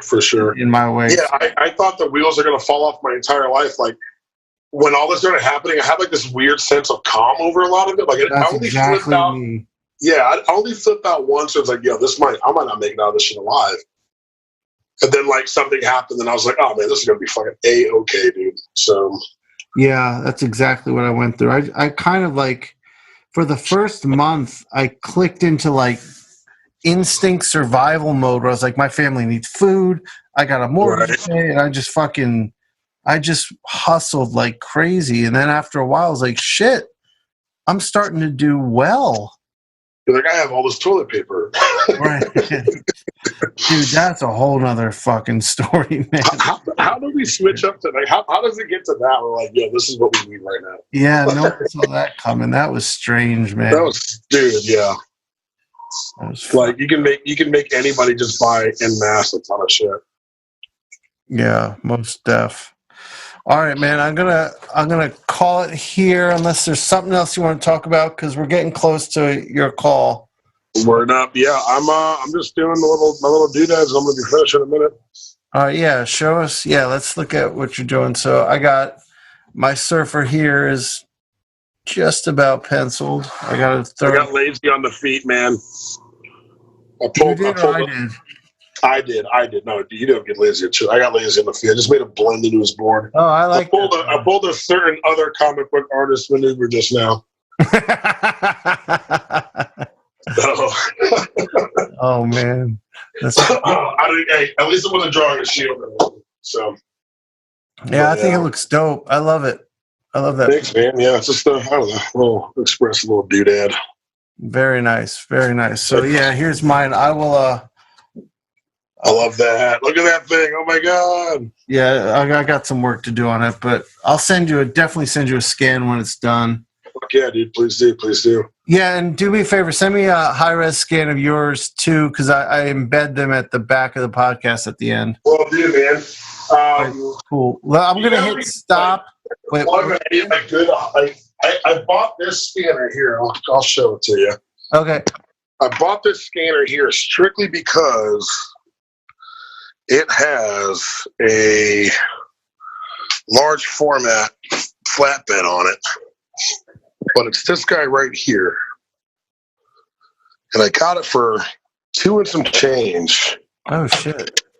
Oh, see, that's what my cat just does things like that. But it's a full 11x17 scanner bed. Nice. And like, I couldn't, it's called the HP Office Jet, but I couldn't find any standalone scanners that weren't like $600 fucking dollars or something like that. Yeah, I have the Epson version of what you have. Gotcha. It's got a full bed on it. It was like $2 something, but to get those Epson flatbeds that are oversized and super high res, you're looking at over $1,000 at least. Dude, yeah, it's insane, man. Like seeing how much it costs, I was like, this is out of goddamn control. Yeah, let me switch my. But yeah, so yeah, but I will scan this in. It's 12x12, but it should fit in there just fine. But, yeah, cool, awesome.